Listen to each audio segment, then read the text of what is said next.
If I asked you right now, lower class, middle class, or upper class, which one are you? Most people answer based on how they feel, their paycheck, their neighborhood, the car they drive. But here's the problem. Wealth class has nothing to do with any of that. It comes down to one number, your net worth. And when you actually calculate that number, most Americans find out they're not where they think they are. Today, we're going to walk you through an entire wealth ladder from the bottom all the way to the top 10%. But we're not just describing each level, we're also running the real math on what it actually takes to move between them. And to do that, we're going to follow one person's numbers the entire way through. His name is Tyler. He's 34, makes $85,000 a year. Decent job, decent apartment, drives a nice car, contributes a little to his 401k every month. Tyler feels like he's solidly middle class, but when you sit down and actually calculate his net worth, he's in the bottom 25%. And that's not an exaggeration, that's the math. Let me show you exactly why and exactly what it would take for Tyler to climb. Before we climb the ladder, one thing needs to be clear. Your income is not your wealth. Your net worth is. It's everything you own, your home, savings, retirement accounts, car, investments, minus everything you owe, mortgages, car loans, student debt, credit cards. That single number determines where you sit on the wealth ladder, and it has nothing to do with your paycheck. The data we're using comes from the Federal Reserve Survey of Consumer Finance, the most comprehensive wealth study in the country, and some of these numbers are going to surprise you. Now, let's meet Tyler and start climbing. Tyler's 34, marketing manager, earns $85,000 a year. After taxes, he takes home about $5,200 a month. He rents for $1,600, drives a 2022 sedan, contributes a little to his 401k. Tyler feels solidly middle class, but let's run his actual net worth.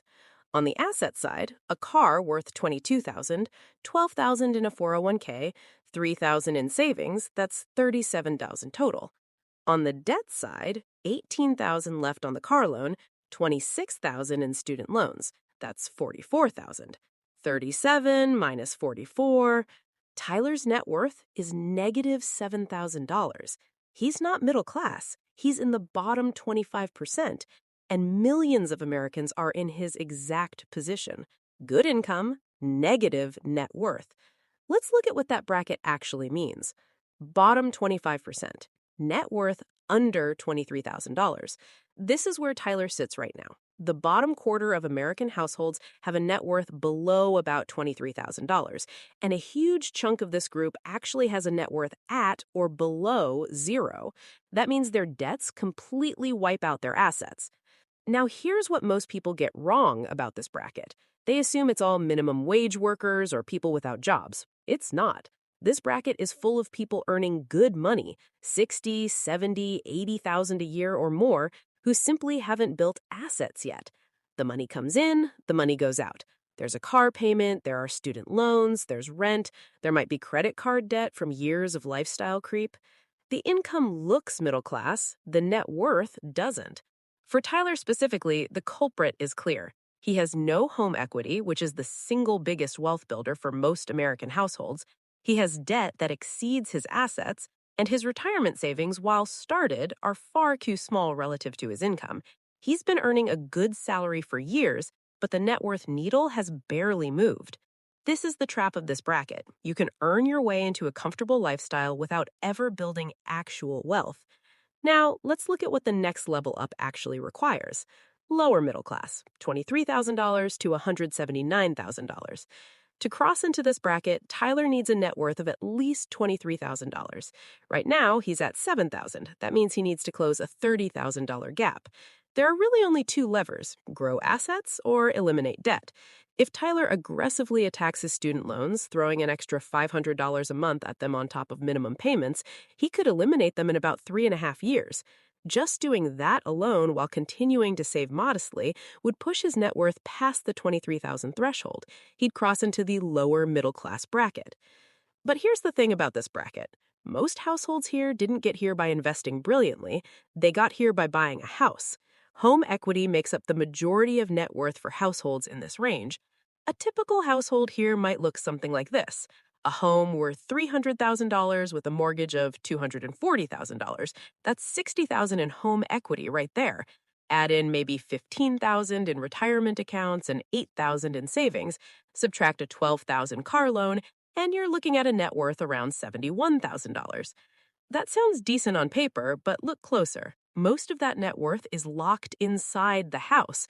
You can't spend home equity on groceries. You can't use it to cover an emergency unless you sell the house or take on more debt. The liquid cushion, the money you can actually access and use, might be $10,000 or $15,000 at most. So while this bracket is real progress compared to where Tyler started, the financial fragility is still very real. A job loss, a medical emergency, a major car repair, any of these can destabilize a household at this level quickly. The median, $193,000. Now we hit the middle, the exact midpoint of American wealth. Half of all households have more than this, half have less, and the number is about $193,000. When most people hear that number, they have one of two reactions. Either they think it sounds too low because headlines about the stock market and housing prices make it feel like everyone is wealthy, or they think it sounds too high because they're nowhere near it. Both reactions reveal the same thing. Most people have no idea where the middle actually is. At this level, the net worth composition starts to look like this.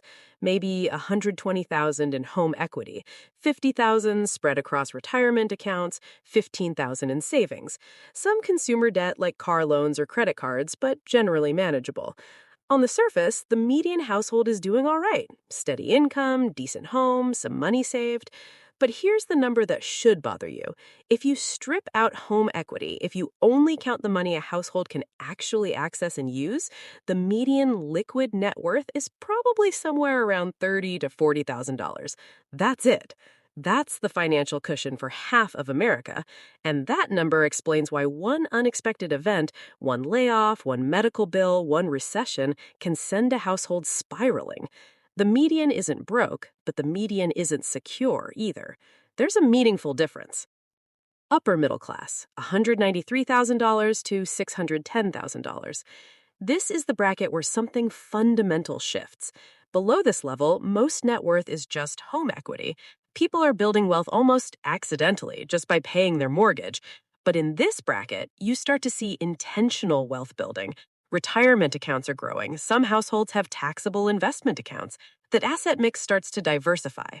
At the lower end of this range, say $250,000, the split might still be 70% home equity, 30% everything else. But by the time a household reaches $500,000, it's closer to 50-50. Half in the house, half in investments, savings, and other assets. That rebalancing is critical because investments grow, they compound, they generate returns. A house just sits there. It might appreciate, but you can't spend that appreciation without selling or borrowing. The people in this bracket tend to share certain habits. They're contributing consistently to retirement accounts, often maxing out a 401k, or at least contributing enough to get the full employer match. They're carrying debt, but it's strategic debt, a mortgage at a low interest rate, for example, rather than high-interest credit card balances. They're thinking about money differently than the brackets below them. And here's the part that matters most. This bracket is the launch pad. Households that build steady, diversified growth here don't just inch forward, they accelerate. Because once your investments reach a critical mass, compound growth starts doing heavy lifting. The gap between $600,000 and $1 million feels enormous when you're looking up at it, but the math shows it takes far less time to go from $600,000 to $1 million than it took from 0 to $600,000. Compound growth is not linear, it's exponential, and it kicks in hard right around this bracket. Upper class, $610,000 to $1.72 million. Now we're in the top 25% of American households, and at this level, the financial picture looks completely different from everything below it. The biggest change? Investments now dominate net worth. At this level, probably around 70 to 75% of total net worth is in financial assets, retirement accounts, brokerage accounts, business equity, maybe rental properties. Home equity is still there, but it's a smaller slice of the pie. This is the inversion point. Below this bracket, your house is your biggest asset. Above it, your investments are. Let's run some real math on how people actually get here. If a household starts investing $1,000 a month at age 30 and earns an average 7% annual return, they'd have roughly $560,000 after 20 years. Add in a home with $200,000 in home equity, and they're sitting around $760,000 by age 50.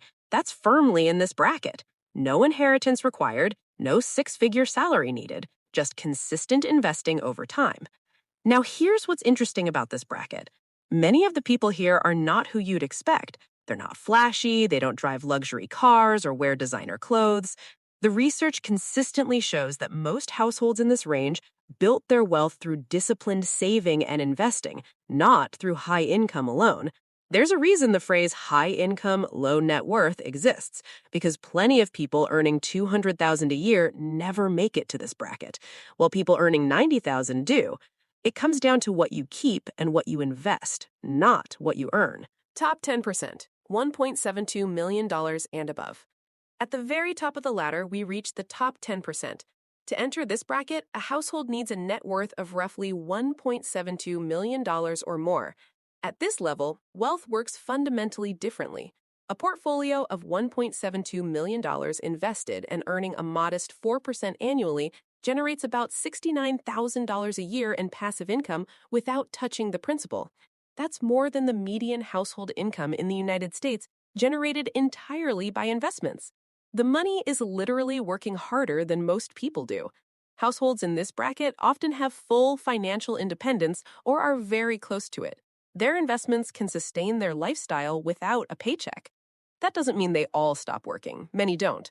But the dynamic has changed. Work becomes a choice, not a necessity. Risk tolerance goes up. Opportunities multiply. You can invest in things that have higher potential returns because you're not dependent on every dollar. And even within this top 10%, the range is staggering. A household at $1.72 million is at the threshold, but the top 1% starts at roughly $12 to $13 million, and the top 0.1%, that's over $40 million. The wealth gap within the wealthy is just as dramatic as the gap between the wealthy and everyone else. But here's what matters for this video. You don't need to be in the top 1%. Reaching the top 10%, $1.72 million, is achievable for many households over a working lifetime if the math is done right. The problem is that most people never run the math. They just keep working and hoping is not a wealth strategy. The age reveal. Everything I've shown you so far has one major blind spot. All of those brackets, the 23,000, the 193,000, the 610,000, those are for all American households lumped together, a 25-year-old and a 65-year-old, a new college grad and a retiree. Comparing them to the same benchmarks makes no sense. And this is where the real shock comes in. When you break net worth down by age group, the picture changes completely. The Federal Reserve data shows the median net worth for households under 35 is about $39,000. For 35 to 44, it jumps to $136,000. 45 to 54, $247,000. 55 to 64, $365,000. And 65 to 74, $410,000, the peak. Now let's go back to Tyler. He's 34, with a net worth of negative $7,000. Compared to the overall population, he's in the bottom 25%. But compared to his age group, it's even worse. The median for his age bracket is $39,000. He's not just below the median, he's $75,000 below it for people his own age. He's roughly at the 10th percentile for under 35s, meaning 90% of households his age have a higher net worth. But here's where this gets powerful. Take someone who's 45 years old with a net worth of $200,000. Against the overall population, lower middle class, nothing special. But against their age group, the median is $247,000. They're actually below the midpoint for their peers. And the 75th percentile for their age, that's $737,000. They're not close to the upper brackets for their generation. Now flip it.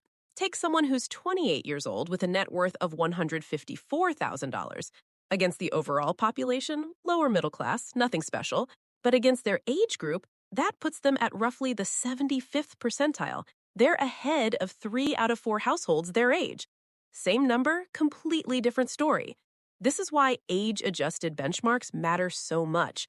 The wealth ladder isn't one size fits all. Where you stand depends heavily on how old you are and how much compounding time you have left. A 30-year-old who's behind has decades to catch up. A 55-year-old who's behind has a much narrower window. The number matters, but the context around that number matters even more. So Tyler knows where he stands now. -$7,000, bottom 25% overall, roughly 10th percentile for his age. The question is, what happens from here? Let's run 3 scenarios with real numbers. Scenario 1. Tyler does nothing different. He keeps paying minimums on his student loans and his car. He keeps contributing the bare minimum to his 401k, about 2% of his salary. He keeps spending everything else. At this pace, his student loans will take 10 plus years to pay off. His 401k grows slowly. By 54, he might have a net worth around $120,000. That sounds like progress until you realize the median for 55 to 64-year-olds is $365,000. He'd still be well below average for his age. 2 decades of earning a solid income and barely moving the needle. That's the cost of coasting. Scenario 2. Tyler gets intentional. He cuts his discretionary spending and frees up $700 a month. He splits it. $400 toward his student loans above the minimum, $300 into his 401k. His student loans are gone in about 4 years. Once they're gone, he redirects that entire $400 into investing. Now he's putting $700 a month into investments. Let's say he buys a modest house at 38, building equity. At a 7% average return on his investments, by 54, his investment portfolio is roughly $350,000. Add in $150,000 in home equity and other assets, and Tyler's sitting around $500,000 in net worth. That puts him in the upper middle class bracket, top 25% of all households, and well above the 90th percentile for his age. From -$7,000 to $1 million in 20 years. The math works. It just requires Tyler to actually do the math and then act on it. 3 paths, same starting point, same person, wildly different outcomes. And every single one of these scenarios is built on realistic numbers. No inheritance, no windfall, no lottery ticket, just the compounding effect of intentional decisions over time. So let's come back to the question I asked at the very beginning. Lower class, middle class, or upper class? Which one are you? You probably had an answer in your head when this video started. Now you have the actual numbers to check it. And if where you stand isn't where you expected, that's not a failure. That's information. The most powerful financial advantage you can have isn't a high income or a lucky break. It's knowing exactly where you are and understanding the math it takes to get where you want to be. The wealth ladder isn't fixed. People move up it every single day. Not by hoping, not by guessing, by running the numbers and making decisions that match. If you found this useful, subscribe to the channel and turn on notifications. We break down the real math behind the financial decisions that actually matter.